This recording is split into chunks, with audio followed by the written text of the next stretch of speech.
శాసనసభలో నీ అవినీతి మీద చర్చ పెడితే నువ్వు నిజంగా సత్యహరిచంద్రునికి మరో జన్మనెత్తినోడు అయితే అక్కడ వచ్చి కూర్చొని మాట్లాడేది ఉండే. మేమేమడిగినాము, అయ్యా కృష్ణానది జలాల మీద శాసనసభలో ఏకగ్రీవ తీర్మానం చేసి కేంద్ర ప్రభుత్వం ప్రాజెక్టుల స్వాధీనానికి చేస్తున్న ప్రయత్నాన్ని అందరము తీర్మానం పాస్ చేసి కేంద్ర ప్రభుత్వ విధానాలను వ్యతిరేకిద్దాం రమ్మని మేము అడిగినాం.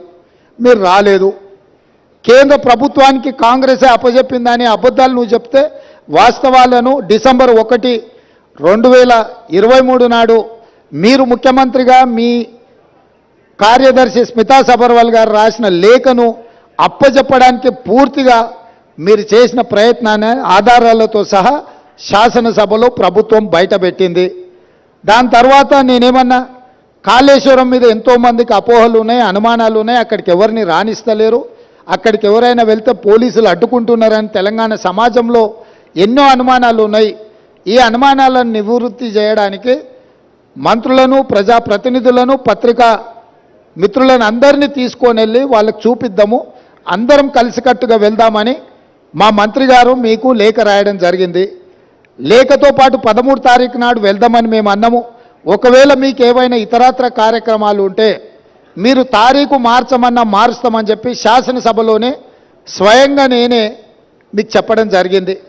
ఒకవేళ బీఆర్ఎస్ నాయకులకు 13 తారీఖు నాడు ఇతర కార్యక్రమాలు ఉంటే మీరు నిర్ణయించిన తారీఖు నాడు అఖిలపక్షం అందరము అక్కడికి వెళ్దాము, పత్రికల వాళ్ళని తీసుకెళ్దాము, అక్కడ జరుగుతున్న పరిణామాలు, నిర్మాణంలో లోపాలను, దాని మీద తీసుకోవాల్సిన చర్యల్ని ప్రజల సమక్షంలోనే ప్రజా కోర్టులోనే చర్చించుకుందామని రమ్మని చెప్పినాము.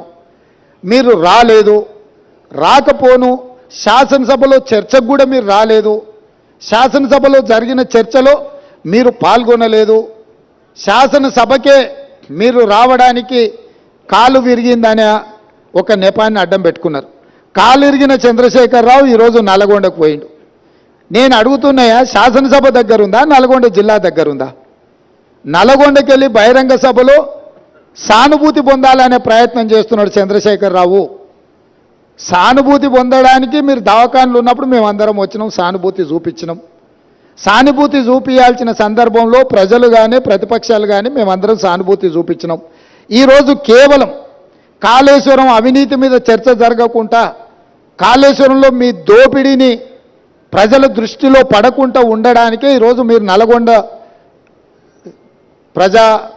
అక్కడ ఏదో పెద్ద సభ పెట్టినా అని మీరు మాట్లాడుతున్నారు. ప్రజలకి ఈ మాత్రము అవగాహన లేదని మీరు అనుకుంటున్నారా చంద్రశేఖరరావు గారు? కాళేశ్వరం అవినీతి మీద, దోపిడీ మీద చర్చకు వచ్చిన సందర్భంలో మీరు కృష్ణానది జలాల మీద ఉన్న ప్రాజెక్టులను అన్నిటిని కూడా కేంద్రానికి అప్పజెప్పినరు అని చెప్పి నల్గొండ జిల్లాలో మీరు బహిరంగ సభ పెట్టి ఇక్కడికి రాకుండా తప్పించుకున్నారు. ఇవాళ మీరు ఏం మాట్లాడుతున్నారు? అక్కడ ఓ 4-5 పిల్లర్లు కూలితే పెద్ద తప్ప? అయ్యా నీకేది తప్పు కాదు. ఎందుకనంటే తప్పులకు పాల్పడ్డదే నువ్వు. నీకు నువ్వే తప్పు జరిగిందని నీకు నువ్వే శిక్ష విధించుకునేటంత నిజాయితీ పరుడు అని మన తెలంగాణ సమాజం భావిస్తుంది అనుకుంటున్నారా?